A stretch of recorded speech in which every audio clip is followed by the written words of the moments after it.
Today's video tutorial topic is general navigation of the user interface. Welcome to the Deec Systems Automated Breathing Metabolic Simulator video tutorial series, often called simply the ABMS. These videos familiarize current users and prospective users with the ABMS operation. These videos demonstrate some of the many features to maximize simulation accuracy and ease of use for the user. Deec Systems ABMS is the gold standard for human simulation after over 25 years of qualification testing and refinement. The Deec Systems ABMS provides the most accurate and detailed simulation of a human available today. The federal government uses the Deec Systems ABMS as a critical tool for testing breathing apparatus submitted for certification by commercial manufacturers.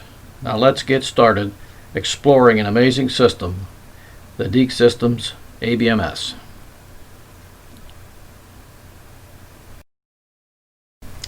Today's video tutorial topic is general navigation of the user interface.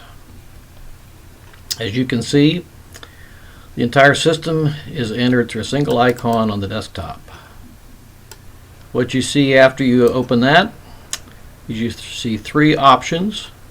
You can either go to the calibration section, simulation section, or the analysis section. Let's start with calibration.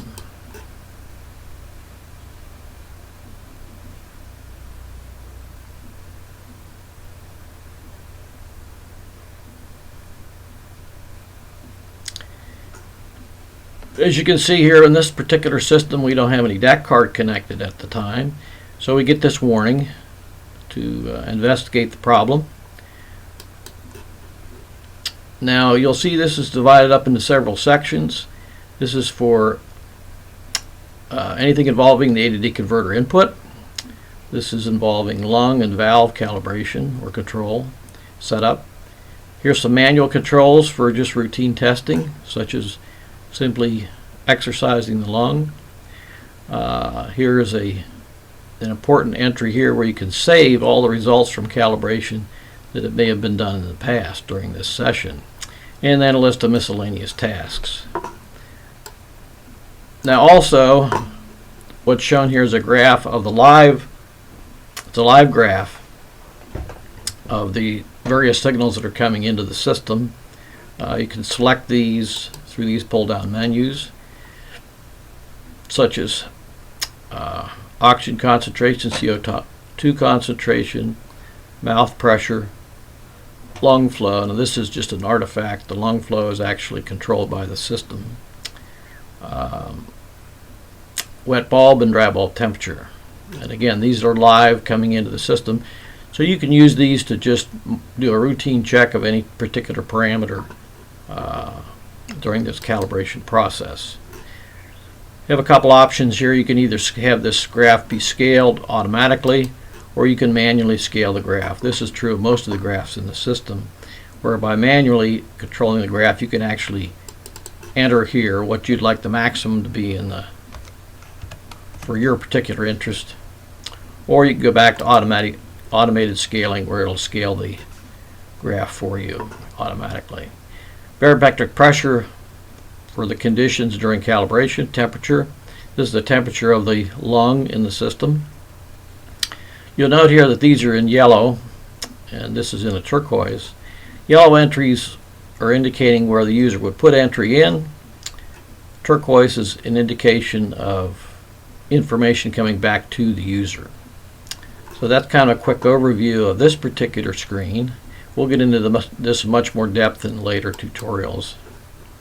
Here's a little reminder. If you've done a lot of calibration, you have a lot of good information that needs to be logged. This is a reminder to make sure that you have saved this particular set of calibration before you exit, in the case you could cancel the exit if you've forgotten. So let's take a quick look at simulation. This is a much more complicated screen. Again, we get the warning here because we don't have a DAC card connected. This wouldn't normally appear in a full installation. This looks like a very busy screen, but most of this is informational for the user. just simple things like start time and now you'll see again these are turquoise, so these are informational.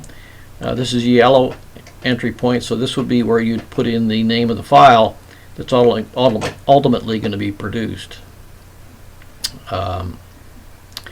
This is a graph of the data that's being collected during the test, and this gives you an opportunity over here to enter as many as 6 different lines or information on the graph. Here's where you select the parameters, and there's currently somewhere in the vicinity of 50 parameters that are recorded and available for you to put on this graph. Now, just for information, all these parameters are recorded all the time, so these are just for display purposes.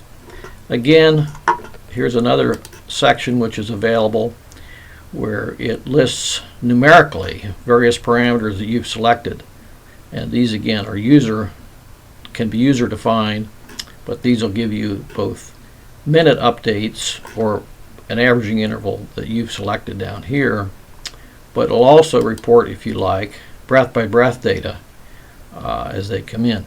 Here's a section down here on the metabolic valve status.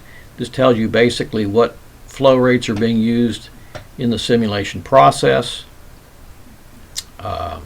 what actual effectors are being controlled to do that, such as a stepper motor valve or a mass flow controller. And this is the protocol, that is the current state of the protocol that's running. The basic control buttons here, this is the most important. This starts the test. You can pause the test, which is generally not recommended unless there's some kind of a particular unusual situation, and of course to stop the test. Over here is this little section that gives you a little bit of a status of the current status of the protocol that's running. Over here to the bottom right, these are mostly informational feedback to the user involving what modes the system's running in. As you can see, some of these are bordered in yellow, which indicates that the user can change these at runtime, but mostly these are informational purposes. As you can see over here, this tells you the particular control that's used for the metabolic parameter. In this case, nitrogen control is affected by a mass flow controller, CO2 control is a stepper motor controller, and exhaust is a stepper motor controller. That's pretty much it. We'll get into this much more detail later, such as some of these other controls that the user has. But just in summary, the major important points of this screen, it may look very complicated, but pretty much there's just a start button and a stop button. And so there's very few controls here. Most of this is all informational. Okay, let's go back.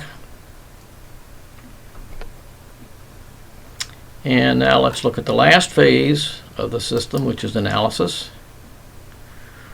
And this is a screen, again, that's largely used for the user to review data from a test. And you can, again, control the parameter that's listed, much like at runtime. Here's where you get the data from the disk. So it gives you here a option to select a particular file. This gives you some information about the data set that's been selected. Over here is another very useful tool.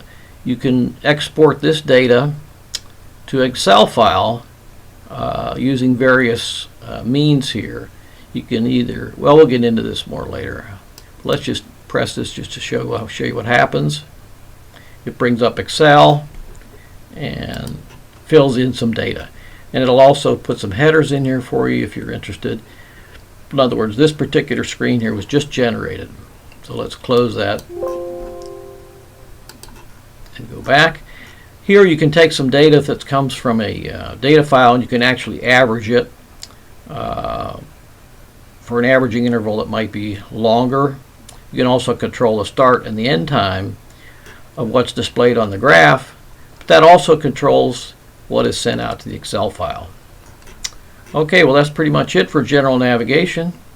Thank you for joining us, and come back again.